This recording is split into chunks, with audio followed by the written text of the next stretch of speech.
Welcome to Secrets from the Saddle podcast. I'm Sylvie Dow, your host, fellow cyclist, bike club founder, cycling coach, bike race junkie, just truly super passionate about cycling. My journey with cycling started 20 years ago when I opened a spin studio, started a women's race team, and founded a women's only cycling club called Cycle Fit Chicks. I'm super thrilled to reveal all aspects that make the world of cycling operate. I'm so excited to be able to bring you interesting people from around the world, pro cyclists, recreational cyclists, coaches, event organizers, bike shop owners, everything and everyone you need to know or ever wondered about when it comes to cycling. I know you'll enjoy this episode.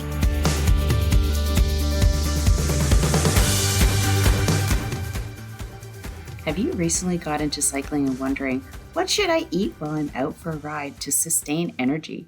Or are you a seasoned cyclist and would love to get away from all the sugary snacks that are on the market? Well, I have you covered. I've been looking for better whole food alternatives for cycling snacks to bring with me on short and long rides. I've been researching and trying different recipes, especially for the best, yummiest, and easiest snacks you can create at home. Download my first edition of Cycling Snacks today at www.askcoachsylvie.ca. Tested and kid approved. Now enjoy the episode. All right, welcome back to another episode of Secrets from the Saddle, All Things Cycling podcast. And I have a really, really special guest for you today. It's my good friend, Ron VanHoose. He is in Nashville, Tennessee.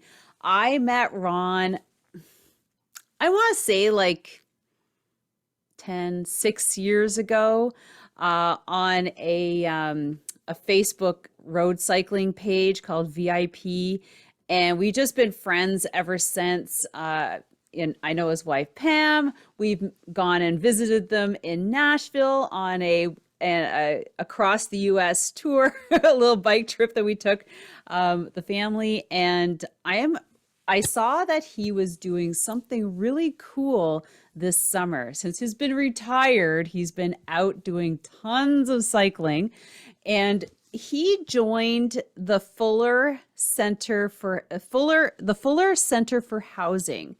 Now, what I saw him doing was he joined this 10-week bike adventure. I donated to the charity, but I'm like, Ron, you have to come on and you have to tell the listeners all about this 10-week adventure, because I'm like, what? 10 weeks? You're going to be on your bicycle?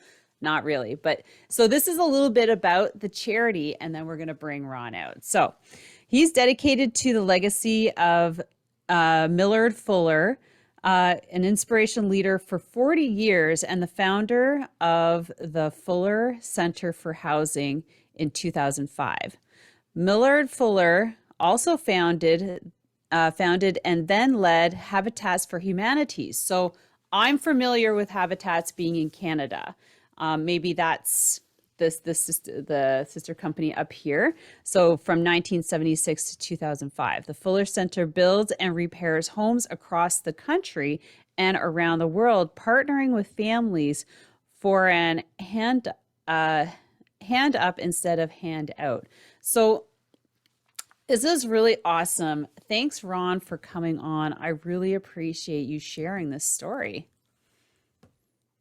Oh, you're welcome. You're welcome. I like Ron. Ron's never done anything like this before, so he's so cute. So make it very comfortable. That's fine. Yeah, don't worry. Nobody can see you. Unless I put you on YouTube, which I might. But so Ron, before we get into all of that, let's hear a little bit of background, how you got into cycling, and then how you found yourself linking up with this this bike adventure and the Fuller Center.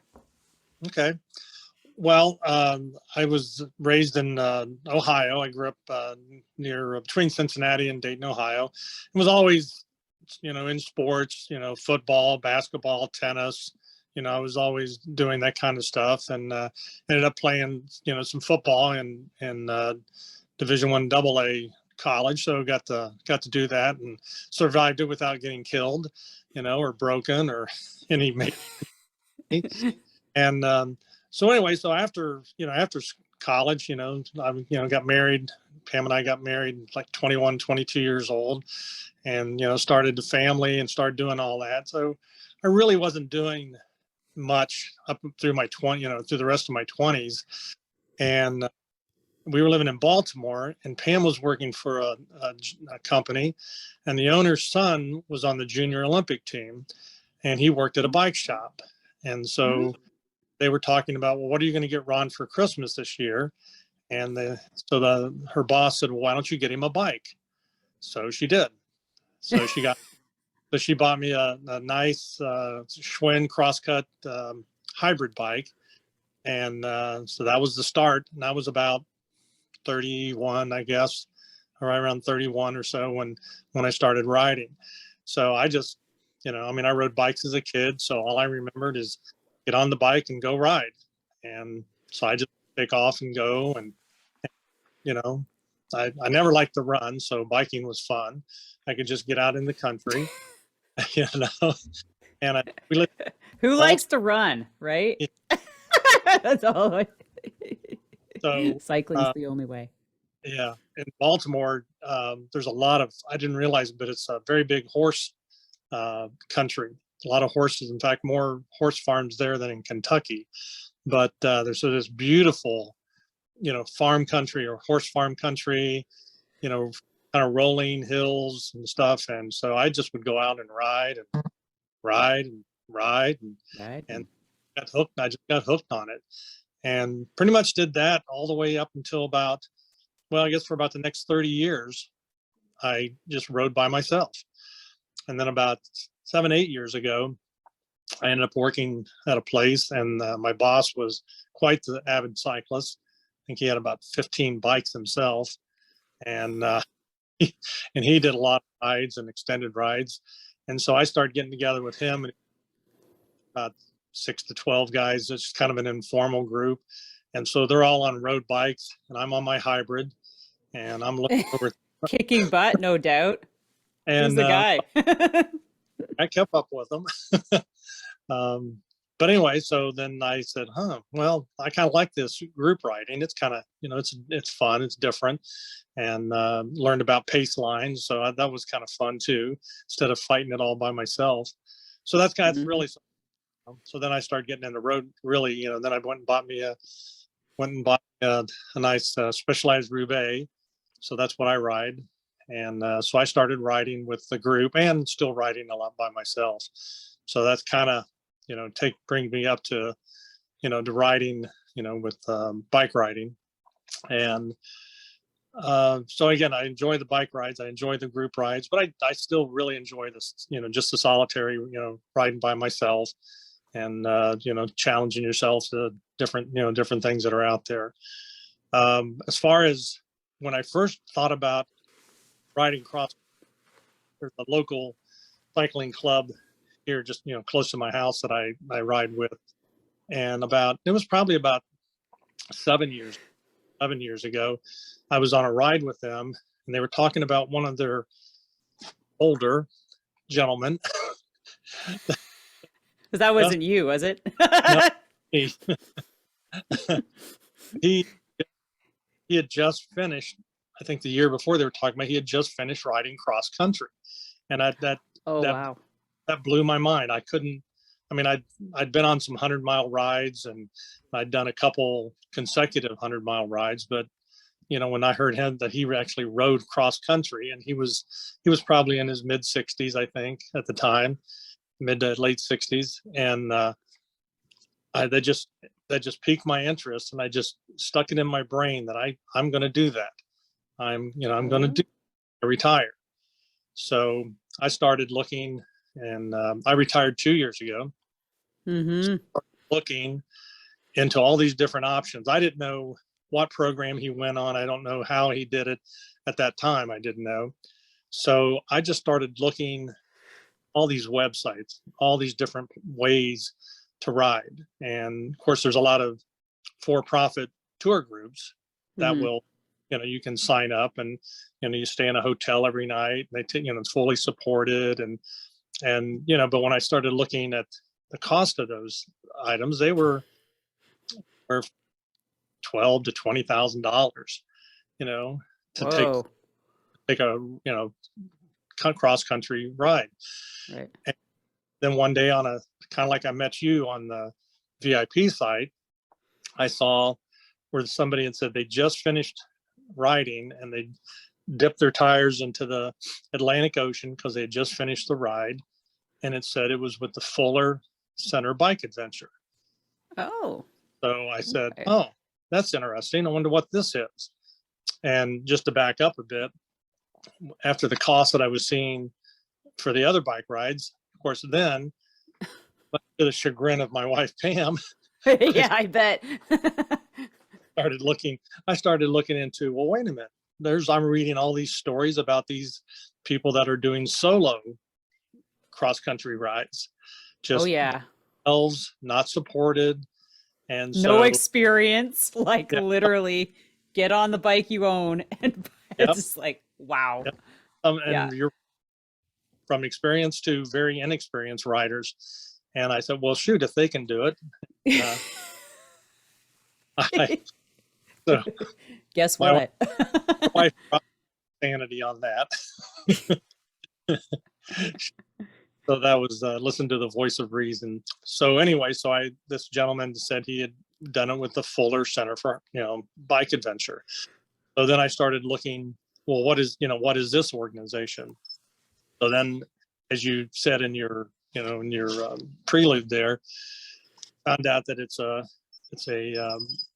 Christian charity, housing charity, and they build houses, repair houses for for people that just can't really afford to fix up their homes or to build homes. And so the more I read into it, the more I looked into it. It's a fantastic charity. The gentleman that started it, Millard Fuller, as you said before, he's the gentleman that he and his wife Linda, they're the ones that started Habitat for Humanity. Wow. And Yeah. everyone knows Habitat for Humanity. Mm-hmm.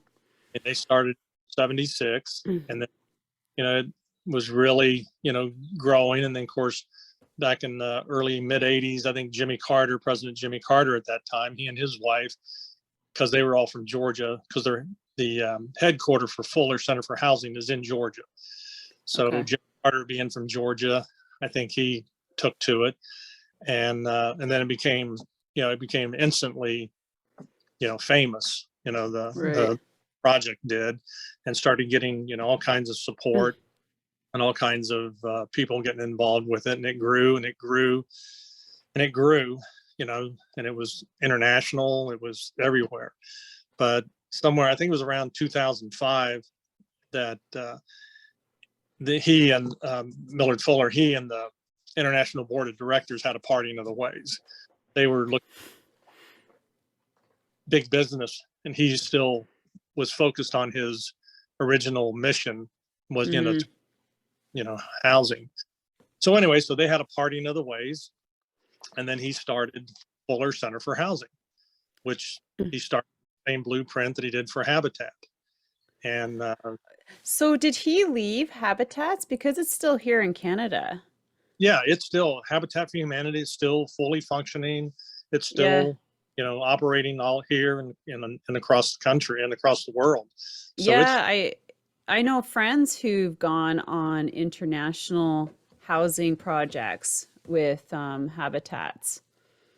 mhm. Yeah. Yeah, yeah. So it's still operating. It's still fully functioning. Uh, but he just, I guess his mission and his original thoughts were kind of getting a little different from the big business, that Mm-hmm. Habitat really was kind of evolving into. So he Yeah. wanted to his original roots of his mission. And so anyway, so he started Fuller Center for Housing. I think they're in 20 countries now, and over 70 communities, different communities. Um, Whoa. the biggest difference that I could see between the two of them now is that, of course, Habitat's been around, longer. They're more, seem to be more urban here in the States and such. They're more in the big cities and, places like that. And what the Fuller's doing is more focusing on the smaller communities, smaller towns. They also, when the big Katrina hurricane down in the Floridas and all that, they did a lot of rebuilding for people that couldn't afford to rebuild their homes. And what's amazing about it is that people that get their houses repaired or built, they have to obviously put sweat into the house, work on them, do things. But the money that when they sell the house to the people, there's no profit. They make no profit on it, and they don't charge any interest. So, okay. The cost is what they sell the house for. So it's, you don't have to pay any interest on it. So anyway, it was a great organization. I mean, the more, I knew about Habitat, kind of like you said, I knew about Habitat. Yeah. But then as I dug into the Fuller, so it, the fee for me writing, to do this instead of the $10,000 to $20,000. Yeah, really. Well, yeah, put a little sweat equity into it. Just kind of cool. Right. Instead of having to pay somebody for profit on this, we pay a basic amount that covers our registration, covers our basic things. But the money that we all the money that is donated it goes to the charity. So the charity run you were doing, is that to cover your expenses, or does it go straight to the charity? It goes straight to the. Okay. Right, because and this takes a lot of planning. Every night we after we ride during the day, every night we stay at a church or a community center that's donated for our evening to stay. We sleep on cots with air mattresses, so we're not staying in our hotel. You're not on hard cement floors. That's good. Right. And then they feed us dinner and they feed us breakfast. And so that's at no cost to the center, to the charity, and to that. And then we the riders, we take care of our own lunch. And of course the team takes care of our rest stops, to refuel for water and snacks, that kind of stuff during the day. So there's really minimal cost, that of any of the money that would be donated. So, and that was a great thing too, that we're not staying in nice hotels, and we're not doing all those. That's not where the donated money is going to. Yeah. 5-star. Woo. Yeah, kind of like when you stayed at my place, right? Yeah. Well, yeah, I appreciate that a lot. So anyway, that's pretty much, the kind of about the charity. And what's amazing about this ride too, is that along with riding the 10 weeks, which starts here May 21st, a few more weeks, we'll be taking off and pushing, dipping our wheels in the Pacific Ocean, and then taking off. Along the way. And just a second, the Pacific Ocean? Yes. You have to get over to California? We're leaving from Oregon, west of Portland, Oregon. Yeah. Oh, so do you have to start driving out there? No, we're flying out. Okay, but you said Pam is following you. Pam is going along and will be a support person. She's going to be riding, and we have a van pulling the trailer, and then I think with our. Oh, okay. So she's driving one of the support vehicles. Right. She'll be okay. Yeah. We were getting the ride a couple years ago was going to be starting in Florida and going all the way to Oregon, and she was actually our own personal car, and then she and I were going to drive back and sightsee and do vacations out west. But this year, because it's starting in Oregon, that's a little different. So, but yes, she'll be going along with me and help set up the rest stops and help with the things in the evening. And and all the riders will, we're all being broken into short, so every who's unloading the van, who's loading the van, who's running to, that kind of stuff. So but her, and I think there's five people are actually going to be in the support team to help us out. So Okay. that's the thing. And how many cyclists are in this group? Like It's yourself that are the riders slash right. workers. I think there's 32 of us. Oh, wow. That's a 32 big of group. Right. We'll only be starting with about uh, 20, about 22 or so, because out of the 32, 13 of us are going the whole way. Oh, I So, see. So a couple people are like going to be stopping along the way, like basically right. So back maybe home. like 10 are going to start out with us, and they're going to go to Michigan, and then they're stopping, and then there's a bunch of people that are going to be picking us up in Michigan and then going on to Oregon. So they're probably, to Maine. So, if you live in the East and you don't want to go all the way to Oregon to come across, you can just make a shorter trip. And on these rides, you can sign up and ride for a week or a 2 week. You can, you don't have to sign up for the whole, Mm. you know, The whole 10 weeks. Okay, that's good. That's good to know. But it's also very cool. I didn't realize it started that, I guess, when you're saying across country, you've got to be starting at one end or the other. So, how does it work with your schedule for riding and then stopping to work? um, it's set up to average 75 miles a day. Okay. Okay, 70 miles for everybody in kilometers is roughly 150? 50. 70 Oh, mile is no, maybe 125? about 125 kilometers. Right. Okay, so 125K a day. Okay, so that's a good 5, 6 hours. Right. So we get up and leave at, Mm. leave at like 7 in the morning, and then ride for the day, get to the place we're going to stay. And then we're off every Sunday. So every Sunday we're off. And then during the course of the trip, 7 different days, we will stop. Instead of riding, we'll do a house build or house repair. So it breaks into, I mean, we won't stop every week out of 10 weeks, but we'll stop at 7 different times. So we'll stop and work for that day. Okay, so you just work for one day, Right. not like a couple days. Like you stay there for like 3 days and do like Right. Yeah. to We get in at night, and then the next day we're up and we're doing whatever they need to help, out. okay. We could So be new construction, or it could be just, a repair that we're doing. okay. Okay.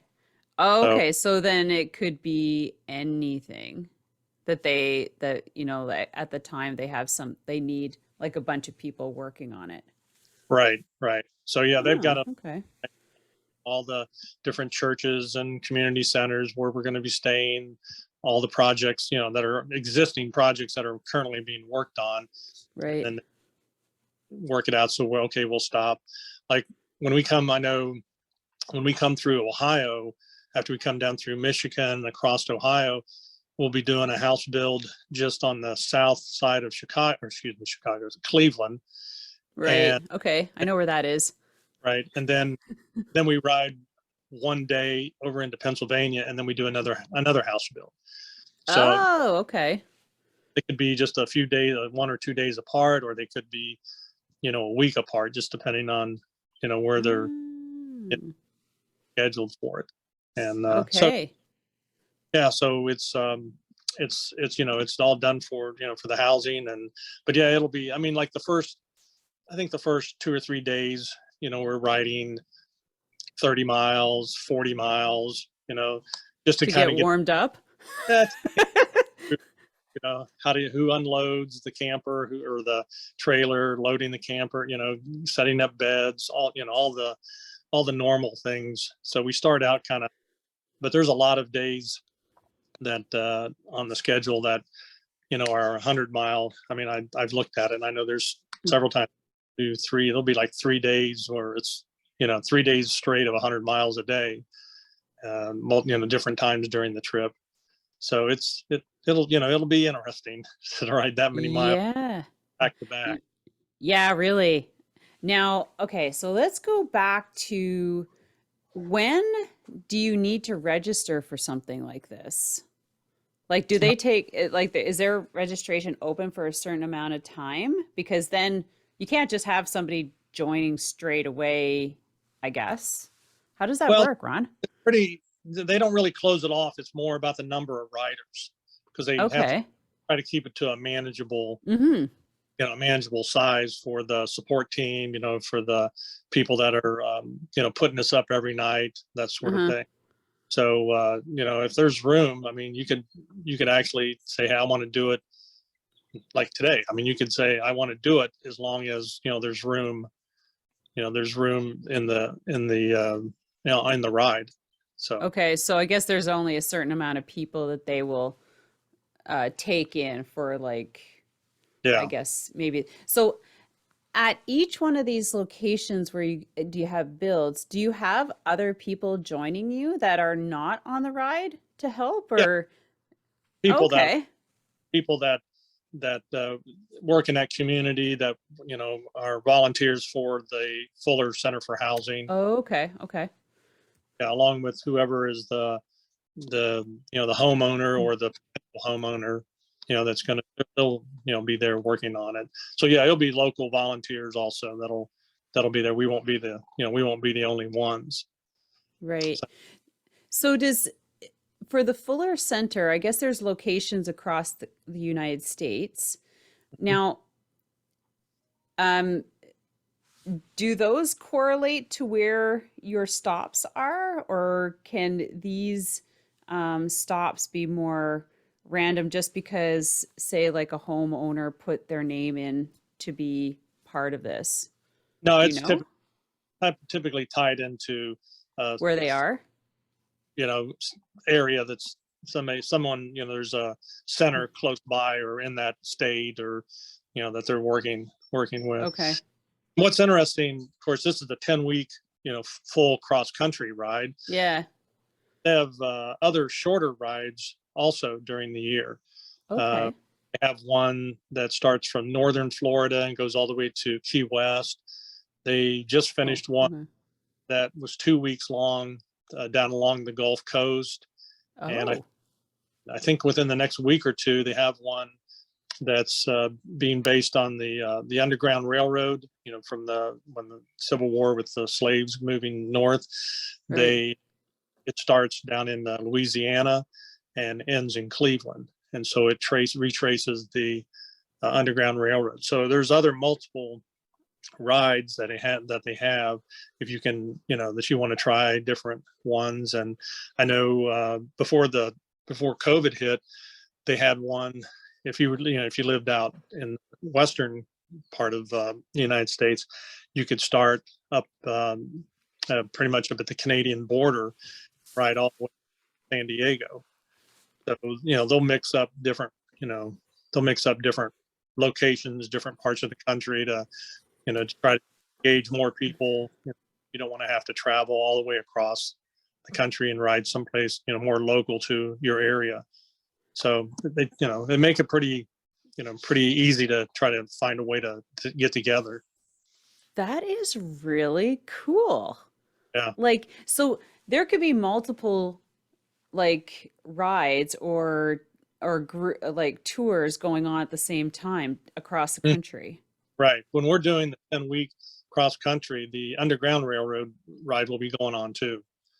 And that is the same thing, like it's a charity ride and they also stop and do housing projects. Like all Correct. these tours have the same concept, just Yes. different locations. Hmm. Oh my God, that is so cool, Ron. Yeah. Wow. Like, wow. So, okay. So let's go back to getting involved and how much it costs you and what you have to do to be part of this. So, all my listeners, like all you guys, listen to this. If you want to get into something like this and not pay the big, like you said, not pay the big bucks, but do something super cool and within the history of the United States, but also helping. Like this is really phenomenal. So tell me how um you registered and the things you had to do to get I guess because part of it is fundraising. Hmm. Um and then obviously training. We'll talk about that after. Training is training. But like how does one like what were the steps that you had to take to get enrolled? Like or Well, started? yeah, obviously, I mean, you can go to Fuller Center Bike Adventure, Okay. .com. Yeah. Uh, you can go there and you can read all about the sort of things that you and I have just been talking about. Yeah. If you want to register, you can just register right there. Mm-hmm. I, I'm sorry, I should have remembered exactly, but it was That's okay. But you could pick which one you want. Like I right. guess there's like a list of okay. They show all the different rides. You can sign up for the whole ride. You can sign up for a portion of the rides, you know, and it's kind of a sliding scale. I think for the cross country ride, my registration was maybe $300 was about it. Okay, but That you had to you had to fundraise for a certain amount. they obviously the encouragement is for you to fundraise. Right. Yeah. It's not an absolute stipulation. They Oh, okay. include, so you can just register and ride. Now, of course, they give you a recommended amount that for you to fundraise, Mm-hmm. and and then they do support you with a lot of um, support things, on how to fundraise and how to get Right. your message out and how to do all that. And Okay. you can say, all right, I want to fundraise this amount of money, okay, and I think for my ride, it was like 4,900 was the recommended amount. So you Mm-hmm. can say, that's my goal. Okay. Mm-hmm. And so you just, you say, all right, that's what I'm going to try to do. But you also have, as if I don't reach my goal, I'll make up the difference. So you have that option. But that, yeah, So, or that you could just cut the check. That's what right. they're saying. Yeah, no, you Right. can. So they Yeah. give you however, whatever works for you. Mm-hmm. People just, they might not be able to really, you know, do a lot. So they just, if they can fundraise whatever they can fundraise, great.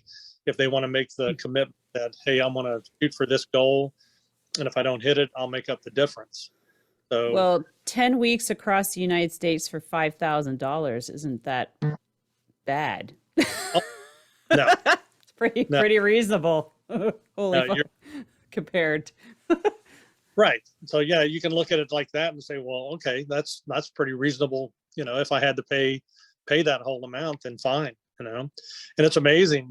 There's a lot of these people that I've come across that are signed up for the rides. I mean, they've been doing them, 8, 9, 10. This is like their 9th or 10th ride they've been doing. And Yeah. I have to thank, of course, from my friends and family that have donated. I'm actually, for the group that I'm riding with, I'm actually in second place for the amount of money Ooh. raised. So Donate to Ron. that's great. Gentleman, number one, I don't think I can catch him. Oh, really? A He's been little bit up there. he's been on multiple rides, and I think to date, to date, I think people have donated for the ride about right around $8,000 for me. So Oh, that's wow, that's awesome. been fantastic. But the gentleman that's in first place has had $60,000. Yeah, his database is a bit bigger than yours. So Yeah, he's got his little contact list are a little higher. Hey, yeah, you're doing it again. yeah, Wow. That's amazing. Well, he's obviously dedicated because he's, like you said, his yeah. year number, whatever. But wow, I just love that. Okay, so do they help you with the training? Let's get just the training session. Because, like, if you're going to do one of these and you've got shorter to longer distance, I mean, their shorter rides are short for a short amount of time. And it's like, boom, let's go Right. 180K. Right. Yeah, they have a lot of different tools in the website for them, that as far as what to pack and how, you're Oh, only allowed to take oh, a size bag, and only allowed to take, so much material, whatever can fit in that bag. That's all you get to take along with your bike. okay. Got it. Here's your duffel bag. That's it. And then different training programs for, are you are you more of a beginner cyclist? Are you an intermediate cyclist? Are you more advanced cyclist? How many miles to ride each day? Do you ride an easy pace? Do like a recovery ride easy? Do you ride normal pace? Do you ride a little bit, faster than normal pace that you're supposed to ride? When your rest days are. So yeah, they've got it all mapped out on a matrix for you, and that's that's very helpful to take to see where you stand and to kind of trace yourself. And I know for me, for someone that's kind of like yourself that rides a lot, Yeah. so, when I look at the program, even for someone that's supposed to be more advanced, it's hard for me to just go out to do 25 miles now. It's Yeah, I know. it, I'm kind of moving into the endurance type long distance stuff. I don't know how that happened, but right, it just did.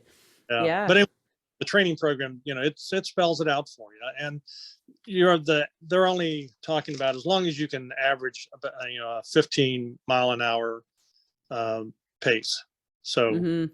there'll be people, obviously, that depend on the days, that are much faster riders, and that's just, the only thing they say there is, if you want to ride fast that day, you can ride fast, but you may get to the rest stop area before the support vehicle gets there. Oh, yeah, right. So, You don't want to be waiting around. Do do do. then you'd have to wait for the support, vehicle to be there to refill you, and the support vehicle stays until the last person comes, and then they follow up and move it forward. So it'll be a different, because like many days, there's days when you go out to ride, and the first few minutes you're like, oh, I don't even think I can ride 5 miles, and then you end up riding, and other days you get up and you feel like you could with no trouble. Conquer So the world. yeah, so it'll Oh, yeah, I'm sure you're going to have days like that because guess what, guys? We are going to have Ron back on the podcast after he's finished his 10 weeks. And I guess after he's spent some time recovering on the beaches. yeah, Right? yeah. But so, Yeah, I think my bottom will be in a beach chair. oh, yeah, right. But so I'm sure some people are wondering, is there like a sweep vehicle that, like, say you get to the rest stop and you're just like, I just don't want to go the rest of the distance. Can you jump in at that point and just finish your day Yeah, in the sag wagon, I guess you could say? the van Mm. holds like 15 people, or Oh, something, okay. and they have the trailer there. So yeah, if somebody gets hurt, or pulls a Hmm. hamstring, gets a bad cramp, or whatever, that Yeah. yeah, they can load it up, and ride along with them, or if they get up that day and just really don't think they can ride that day, if they feel too tired, yeah. So it's Well, that's good to know. Yeah. Because I'm sure some people like, or even yourself, like you'd be like, oh my God, all these long days in a row. Maybe one of them you're just like, just too tired. Just too tired. I went too hard on the first day. yeah, Now I'm tired. yeah, wore myself out for Rocky Mountains. Yeah, that's right. I want to be in the sag wagon for the or the van for this part. You're like, sorry, it's full. You gotta ride. But Well, I absolutely love this. And I hope as a listener that maybe if you're one of those people who has been going on those bicycle tours, maybe you take a look at something like this that Ron is doing, like Ron said, there are multiple different distances in different parts of the country. That is so cool. I I just I'm signing up for a charity ride. I have to fundraise as well. And I've never done this. I feel so uncomfortable about reaching out. Yeah, But yeah, I agree. yeah. I don't have to raise as much as you. But still, and it's actually a prerequisite to get into the event. You know, like you need to, in order to participate, you have to raise $2,500 or pay it or pay the balance. And I'm like, I don't want to pay. So it's like, how can I do this for free? Right? Like, instead of like out of pocket. And it's always like, if you want to do the work, you can get the free ticket. So, I think that's such a great option. I might just look at one of those because I like the fact that you're sitting and you're going and you're helping, you're seeing the countryside, and then you're stopping and you're doing like a project. Yeah, It'll be yeah. interesting to hear about your projects as to what they Oh, and have you doing. one of the things too is, again, 2 years ago when I retired and I was going to do the ride, it was going to start in northern Florida and then go out to west. Uh, but this year we're starting out in Oregon and Hmm. finishing. So, they change up the routes, the cross country routes. They change them up from time to time. Yeah. Of course, like I said, they just added the underground railroad ride this year. They weren't doing that before. So, Oh, they try to keep some of them standard, and some of them, they keep trying to change the routes and get different parts of the country. So you just have to check the site to see what they're doing. yeah. So, oh, this here's a question for you. How did they decide to make it a bike tour? Like That get cyclists involved? that I'm not for sure. I never could really read anything Hmm. that said what was the impetus, for the bike. Yeah. That he was a bike rider, or that somebody, I'm not You might just have to dig into figure that out on I'll your let you 10 weeks. sure. Obviously, we have several of the Fuller Center staff will be on the Yeah. ride. So I'll have to dig into that and say, what was the who's the one that got the start about the bicycling, but I Yeah. don't know. It could have been just like you're talking about. There's a lot of charity all the time. Oops. Oh. Uh, Where'd you go? somebody's trying to call me. Hang on a second. Oh. Okay. I was like, what? So, Somebody, yeah. somebody call me. So sorry. That's okay. All right. Yeah. But it's been so looking forward to it there. And then the like I said, like the training, was they map it out for you pretty well. Hmm.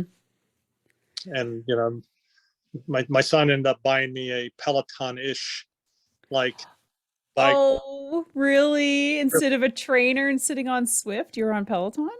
Yeah, it's not Peloton, but it's a beach body version Oh, of. okay. Yeah.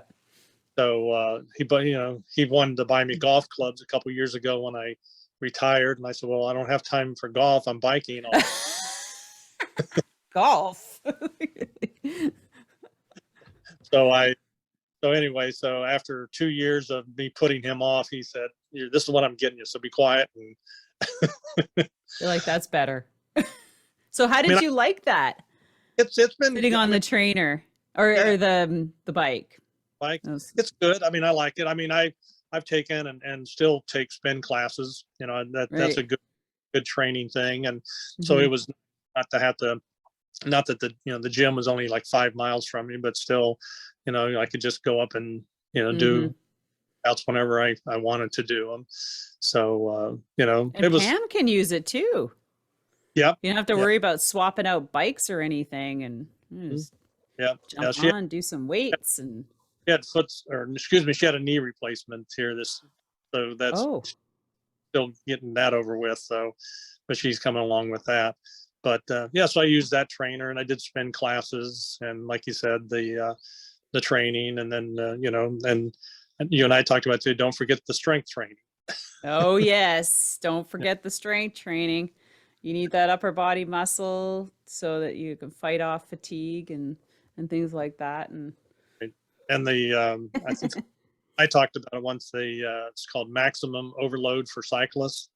Uh, oh, the gentleman, oh, shoot, I don't have it in front of me, but it's maximum overload for cyclists, and the workout is primarily lower body, but there's obviously some upper body to right. it. But his premise is not a lot of reps. Really, it's really going very Yeah. heavy with Mm-hmm. low. And normally I don't. That's not the way I normally work out in the Yeah. past. But it was good. It's good. I could really see the difference happen really quick, Yeah. especially when I'm climbing hills. Mm-hmm. Yeah, I'm kind of in that mindset too. More like higher intensity stuff. I don't even count the reps. I use a timer. And but yeah, I've seen a big difference as well, especially this year. I mean, I've been working out regularly for 2 years, but just this past year, well, last year and this year, I've seen a big difference, a big shift. And Hmm. yeah, and especially getting older. Here's something. So I interviewed Joe Friel. I don't know if you've ever picked up his book, Fast After 50, when you turn 50. Do you? No? Um, Anyways, I interviewed well, him about his book. fortunately, Ah! Well, I'm like, oh, I'm 50 now. I guess maybe I should be reading this. So, so yeah, so we've interviewed him for a three-part series on his book because I listened to it a couple of times and I'm like, whoa, true. Yeah, I feel like that. Stopping the long, slow distance, doing more intense work, keeping the muscles activating. It was quite interesting. But all right, this has been amazing. So Ron, you said the place that our listeners can go to is the Fuller Center, bike adventure. oh, fullercenterbikeadventure.com. So just that. Right. Correct. And so we'll put that link in the show notes for everybody to go check out. And honestly, guys, if you've participated, I'd love to know. And like I mentioned, we're going to bring Ron back. I wanted to get him on here before he left. See him all nice and fresh. And then hopefully it won't be too long after he finishes that we interview him again. And for the full story of his bike adventure across the United States. And Correct. I am completely intrigued. So I might have to get you on here before you sit on the beach and Well, completely like, I'll do one last plug for the fundraising. Is okay. Oh, yeah. if they go to that website, Mm-hmm. Fuller Center Bike Adventure, and it just goes in there, and you can say find the rider, and if you want to donate, and you can just put my name in, and it'll take you to my fundraising site or page. So that's Ron VanHoose, Right. VanHoose. So Correct. Ron. Right. So I guess people can continue to donate Mhm. through like until you're finished. Yep. Yep. Yep. All right. So I imagine you will be on social media sharing your I'll be ride. my Facebook. Yeah. Donate. Keep donating. I need to. Yeah. All right. Fuller has it. Well, great. I'm glad to talk with you, and hopefully get some people interested. Yeah, this is super interesting.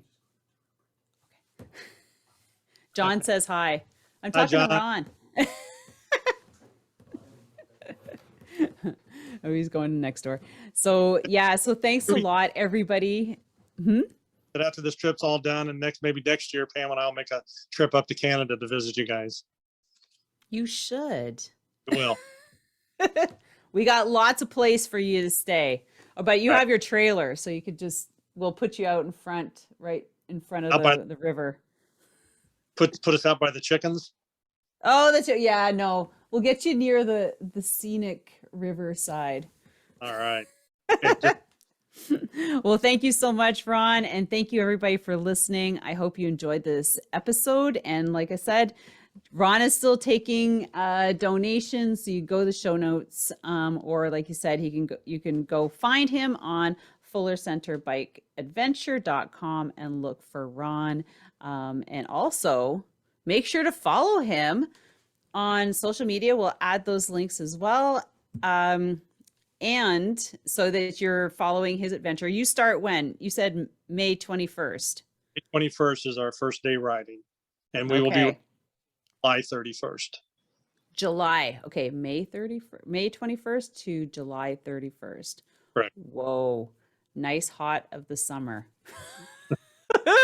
Boy. All right. And don't forget, if you don't want to miss this episode or any other episode, please join our newsletter. Links are in the bio. Have an amazing day, everybody. Take care. Bye. Bye-bye. Oh my gosh, everyone. I hope you took a lot of nuggets. Well, maybe not nuggets away from Ron, but it is so fun. I don't know if you've built a relationship like that over Facebook over the last couple of years, but honestly, Ron and I have been friends, and it's so cool that we actually were able to meet each other and spend time to like our families together. It's just things like that that make connecting over social media really cool. But the other thing was just finding out how you can enjoy riding your bike while helping out at the same time.